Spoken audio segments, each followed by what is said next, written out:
안녕하십니까. 여의도 24시입니다. 이번 시간에는 윤석열 대통령 그리고 대통령실 그리고 국민의힘의 정무적 판단 능력에 대해서 비판을 하겠습니다. 비판하는 것은 여러 번 있었습니다. 저도 이와 관련된 영상을 계속 찍어왔습니다. 그럼에도 여기는 바뀌지 않습니다. 그럼에도 여기는 반성하지 않습니다. 그럼에도 뭔가 변화하려는 의지조차 없는 것 같습니다. 정말 심각한 상황입니다.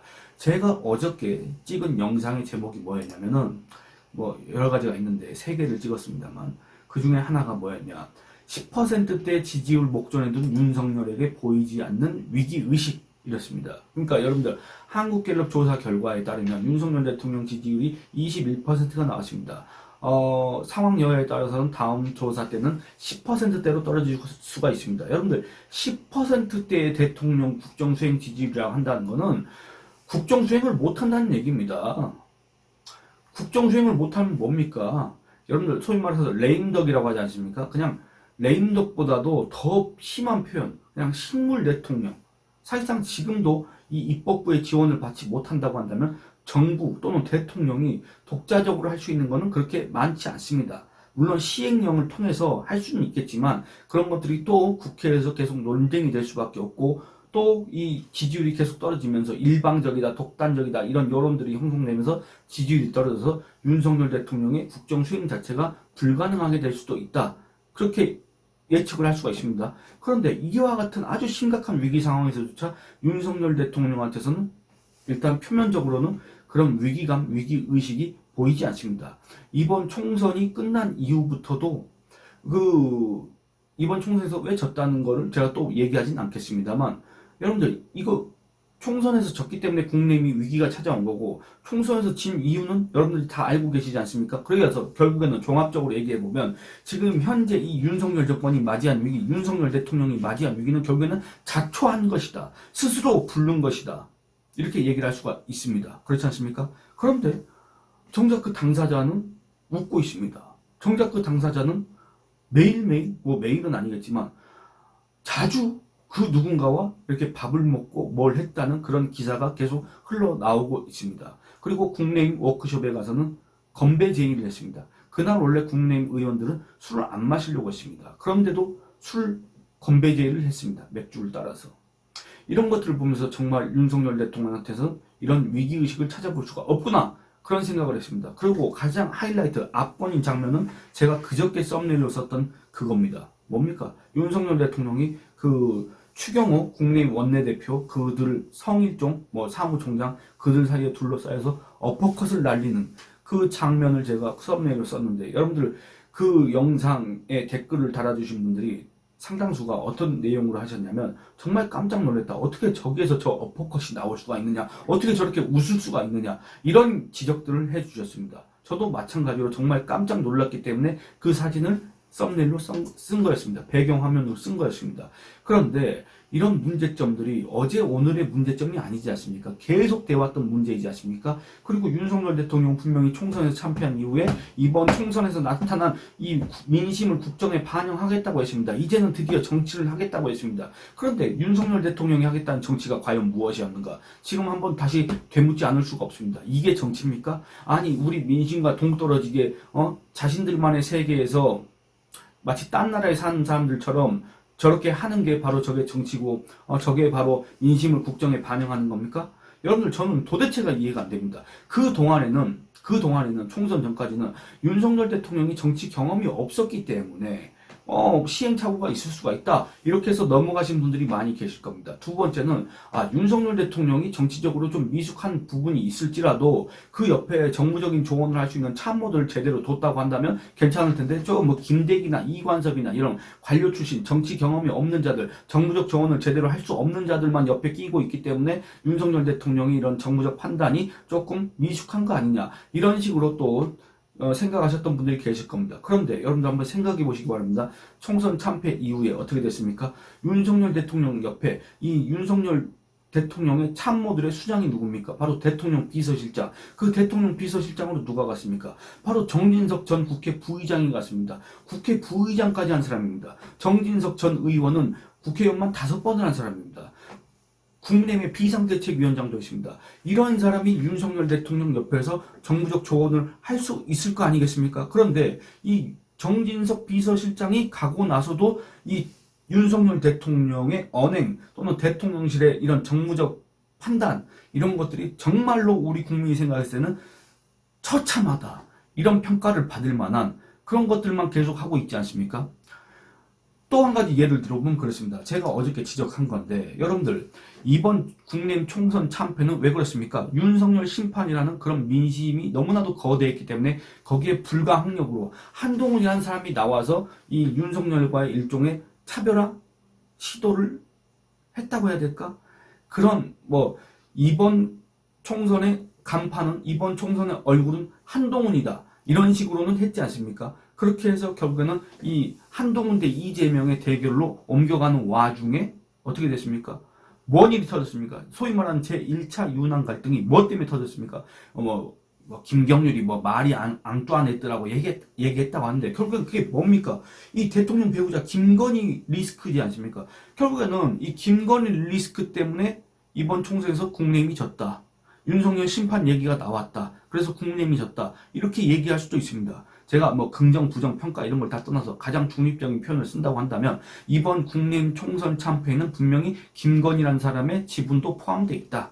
이렇게 얘기를 할 수가 있습니다. 그런데 아무런 상황 변화가 없고 이 김건희 여사 자체도 여기에 대해서 우리 국민한테 어떤 사과도 한 적이 없고 여기에 대해서 어떤 입장 표명을 한 적도 없고 앞으로 진행되는 수사에 대해서는 적극적으로 협조하겠다. 그리고 이걸 갖다 재발 방지하기 위해서 이 대통령실에서는 제2부속실을 설치하고 또 특별감찰관을 임명하겠다.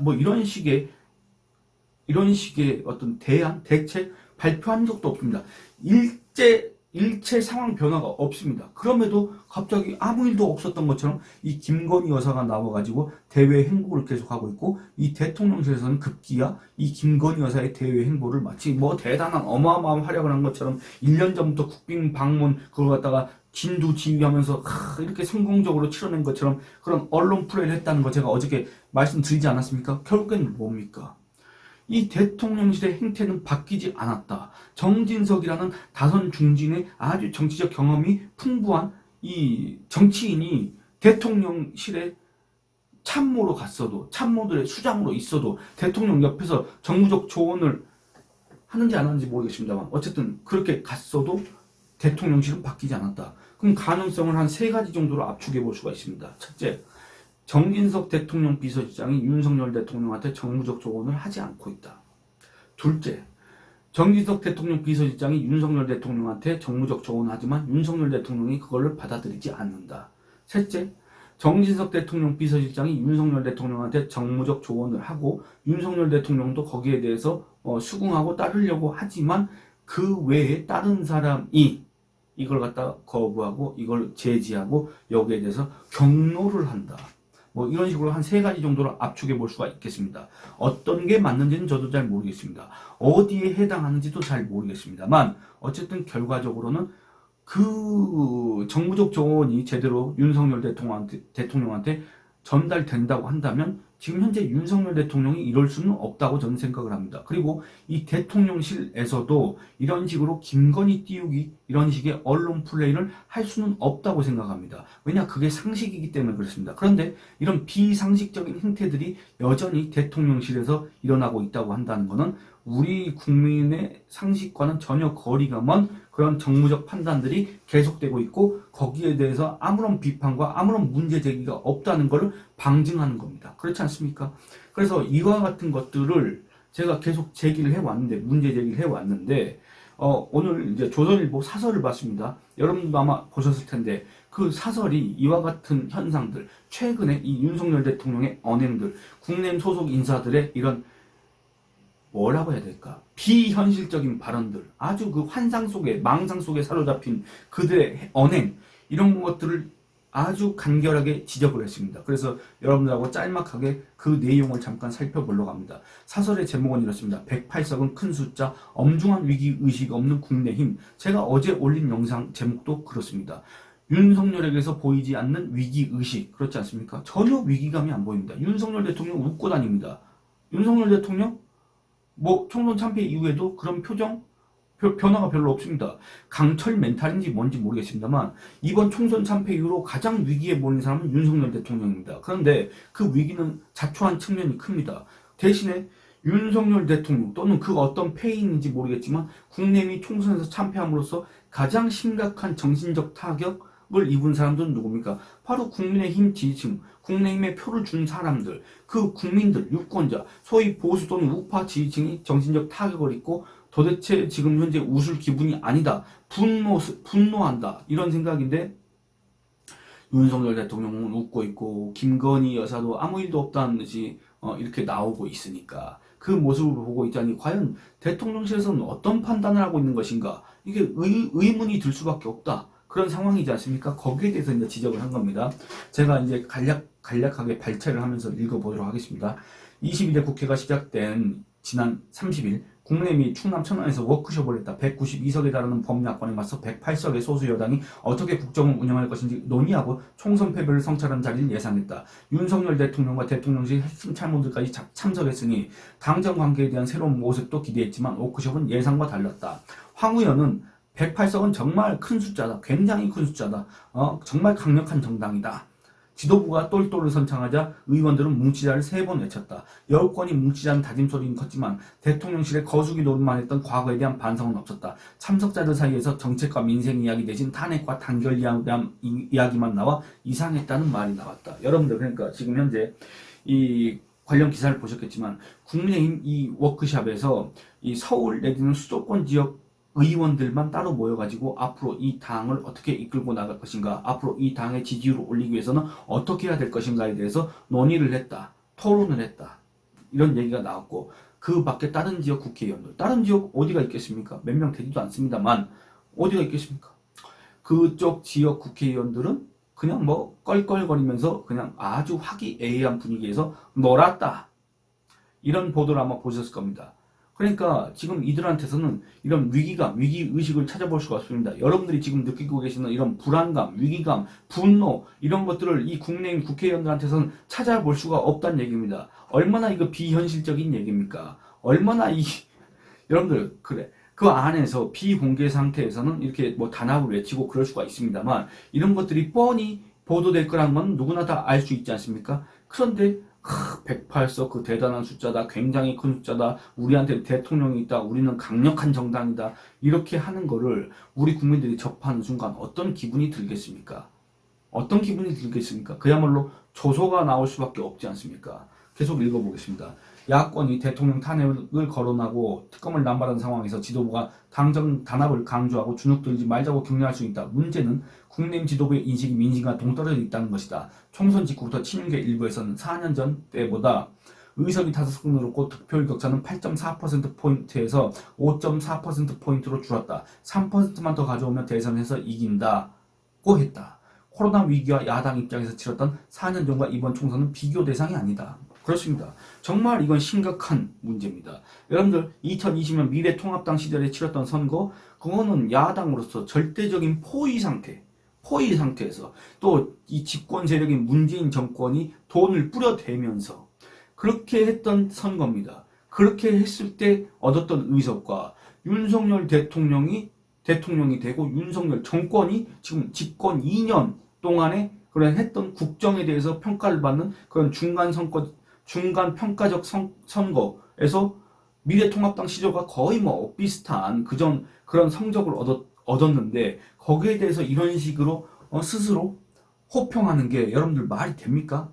이것부터가 또 잘못됐다 그 말입니다. 이런 현실 인식 능력, 이런 문제 분석 능력, 이런 걸 갖고 대체 무슨 정치를 할 수가 있으며, 이런 걸 가지고 무슨 정무적 판단 능력을 할 수가 있으며, 정무적 판단을 할 수가 있으며, 이런 능력을 가지고 대체 우리 국민들과 어떻게 같은 눈높이에서 얘기를 할 수가 있겠습니까? 안 그렇습니까? 워크숍에서 윤석열 대통령은 지나간 것은 다 잊고 우리가 한 몸이 되자고 말했다. 저는 이 부분 많은 걸 시사한다고 생각합니다. 첫째 뭡니까? 지나간 것은 다 잊자. 이번 총선 진 거 다 잊어버리자. 왜 졌냐 이번 총선. 왜 졌습니까 여러분들? 이거 잊을 수 있습니까? 잊으면 안 되는 겁니다. 근데 윤석열 대통령은 잊자고 합니다. 그리고 총선 이후에 어떤 일들이 있었습니까? 아주 여러분들 여러 번 충격을 받았지 않습니까? 이 윤석열 대통령이 함성득을 통해서 이재명한테 전달했다는 그 메시지에 배신감을 느꼈지 않습니까? 그리고 그 이후에도 이 그 전입니다만 윤석열 대통령이 이 박영선이라는 사람 또는 양정철이라는 사람을 기용을 하려고 했다. 이런 내용들 여러분들 충격받으셨지 않습니까? 근데 그런 것도 있자고 그리고 또 뭐였습니까? 최근에 이 친윤계가 그런 얘기를 했지 않습니까? 대통령 한동훈이 대표되면 대통령도 탈당을 검토할 수 있다. 이런 얘기를 했습니다. 친윤계도 나갈 수밖에 없다. 같이 갈 수 없다. 한동훈과는 이런 얘기들을 했지 않습니까? 근데 이제 그것도 있자고 이런 얘기를 하는 겁니까? 글쎄 그거를 어떻게 잊을 수가 있으며 그거를 어떻게 또 놔두고 한몸이 될 수가 있습니까? 지금은 이제 이 대통령과 국내 힘이 한몸이 돼서는 안 된다는 게 아마 대체적인 당원과 지지층의 생각이 아닐까 그런 생각이 듭니다. 왜냐? 이 윤석열 대통령은 바뀔 의지가 없는 것 같고 바뀌지 않는다고 한다면 이 국민의힘에서 스스로 그 변화를 하고 그 변화를 주도를 해야 되는데 이 윤석열 대통령과 한몸으로 묶일 때는 아까 말씀드린 것처럼 대통령의 거수기 노릇만 하다가 이 3년이 끝나고 다음 정권을 이재명 또는 더불어민주당 또는 조국 이런 사람들한테 넘겨줘야 될 텐데 국내임 입장에서 왜 한몸이 되겠습니까? 한몸이 될 필요가 있을 때만 한몸이 되고 이 당정을 분리해서 이 당정 관계를 수평적 관계로 만들고 서로 또 견제 협조 관계로 만들어야 되지 않겠습니까? 그런데 지나간 것은 다 있고 우리 한몸이 되자 이런 것들을 들었을 때 기존의 국내임 지지층들은 또 어떤 생각을 할지 뻔히 예상이 되지 않습니까?